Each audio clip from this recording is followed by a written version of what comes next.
Bismillahirrahmanirrahim. Assalamualaikum warahmatullahi wabarakatuh.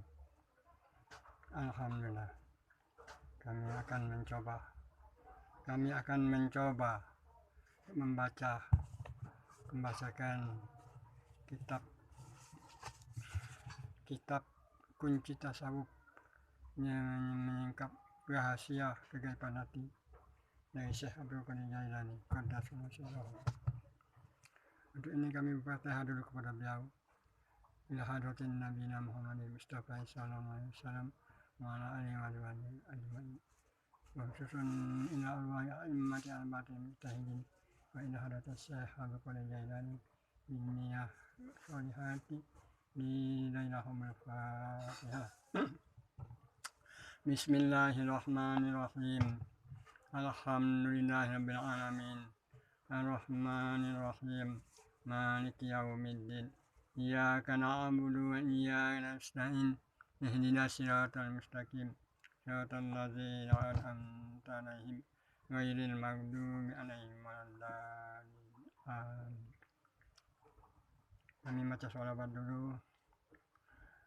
Bismillahirrahmanirrahim. Allahumma sholli ala nuril anwar wa sirril asrar wa tinyakil aghyar sahiba bil yasar sayyidina Muhammadin al-mukhtar wa ta'ala wa sahbihi al-akhyar wa dadani amin wa ikullah. Kami akan mencoba memulai membaca dari halaman 1 ajaran Syekh Abdul Qadir Jailani. Bismillahirrahmanirrahim. Dengan asma Allah yang Maha Pemurah lagi Maha Penyayang. Ajaran pertama, ada 3 perkara yang wajib diperhatikan oleh setiap mukmin di dalam seluruh keadaan, yaitu 1. Melaksanakan segala perintah Allah. 2. Menjauhkan diri dari segala yang haram. Dan 3. Ridho dengan hukum-hukum atau ketentuan Allah. Ketiga perkara ini jangan sampai tidak ada pada seorang mukmin. Ketiga perkara ini jangan sampai tidak ada pada seorang mukmin. Oleh karena itu, seorang mukmin harus memikirkan perkara ini, bertanya kepada dirinya tentang perkara ini dan anggota tubuhnya melakukan perkara ini. Dan ajaran kedua, ikutilah dengan ikhlas jalan yang telah ditempuh oleh Nabi besar Muhammad SAW dan janganlah merubah jalan itu. Patuhlah kepada Allah dan Rasulnya dan jangan sekali-kali berbuat durhaka. Bertahulah kepada Allah dan jangan menyekutukannya.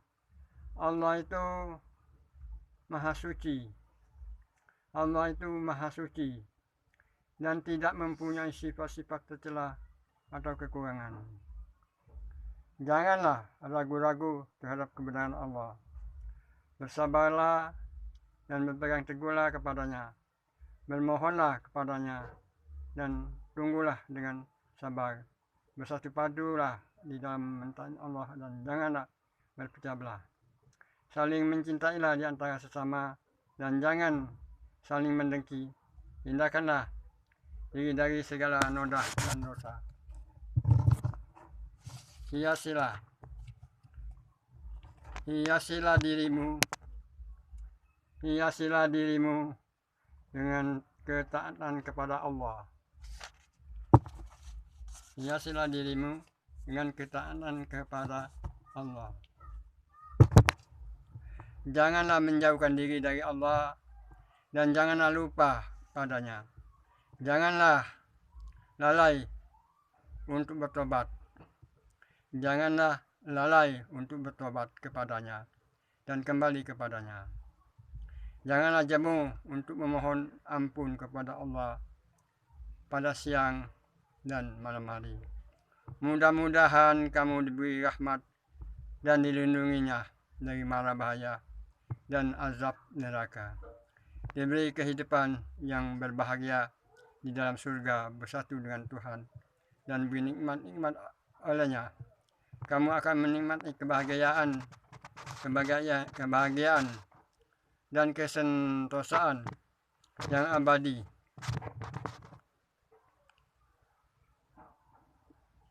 Kebahagiaan dan kesentosaan yang abadi di surga beserta para nabi, orang-orang siddiq, para syuhada, dan orang-orang saleh. Kamu akan hidup kekal di dalam surga itu untuk selama-lamanya. Dan kita lanjut pada ajaran ketiga. Manakala seorang hamba Allah diuji oleh Allah, maka mula-mula ia akan melepaskan dirinya dari ujian atau cobaan yang menyusahkannya itu. Jika tidak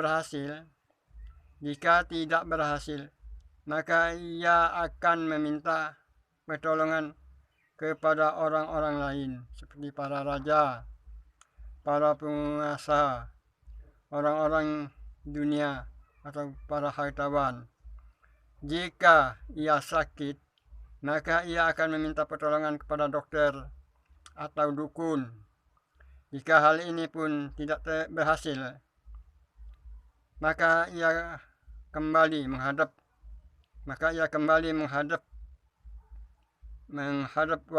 menghadapkan wajahnya kepada Allah SWT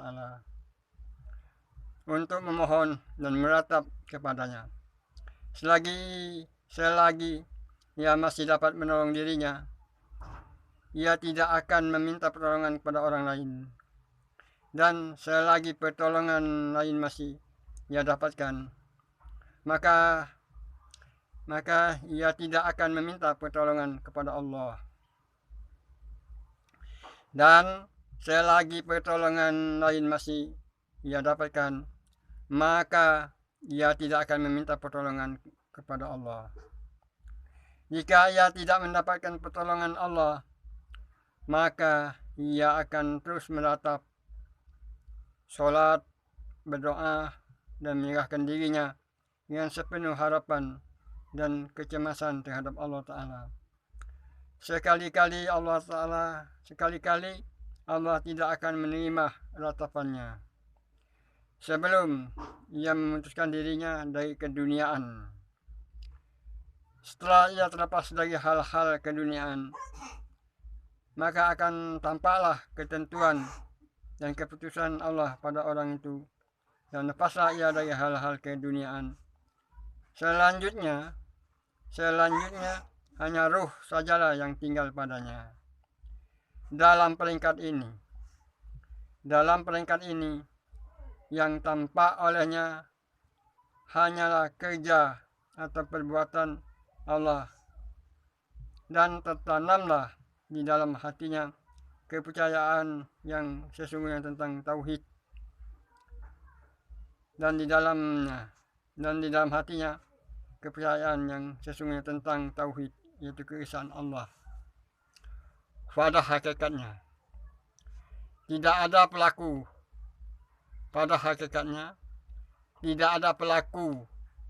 penggerak atau mendiamkan kecuali Allah saja. Tidak ada kebaikan dan tidak ada keburukan, tidak ada kerugian dan tidak ada keuntungan, tidak ada faedah dan tidak pula ada anugerah, tidak terbuka dan tidak pula tertutup, tidak mati dan tidak hidup, tidak kaya dan tidak pula apa-apa, melainkan semuanya adalah di tangan Allah. Hamba Allah itu tidak ubahnya seperti anak bayi yang berada di pangkuan ibunya, atau seperti orang mati yang sedang dimandikan, atau seperti bola kaki di pemain, melambung bergulir ke atas, ke tepi, dan ke tengah, senantiasa berubah senantiasa berubah tempat dan kedudukan. Ia tidak mempunyai daya dan upaya, maka hilanglah ia keluar dari dirinya dan masuk ke dalam perbuatan Allah semata-mata. Hamba Allah semacam ini hanya melihat Allah dan perbuatannya. Hamba Allah semacam ini hanya melihat Allah dan perbuatannya. Yang didengar dan diketahuinya hanyalah Allah. Jika ia melihat sesuatu, maka yang dilihatnya itu adalah perbuatan Allah.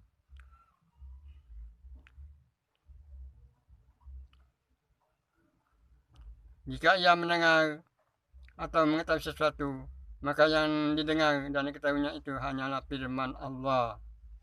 Dan jika ia mengetahui sesuatu, maka ia mengetahuinya itu melalui pengetahuan Allah. Ia akan diberi anugerah Allah.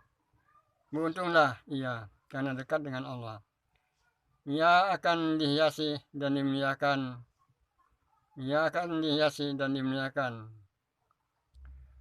Redalah ia kepada Allah.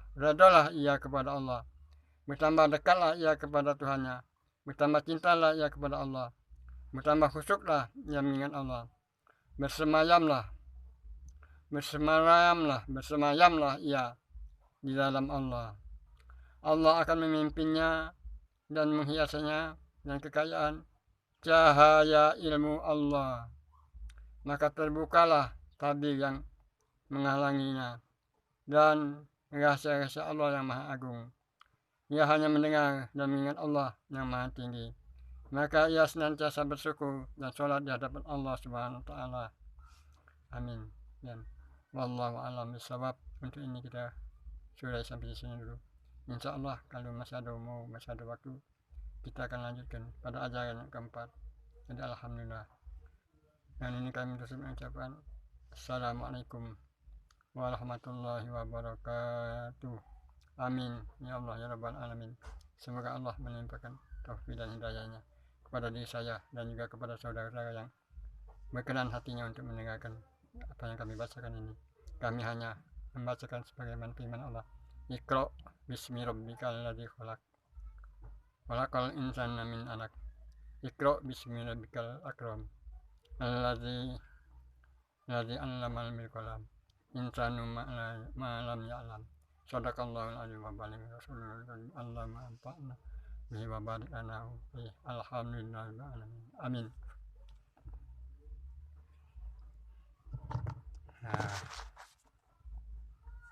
Tak mana hei kamu tuh 13 menit 13 menit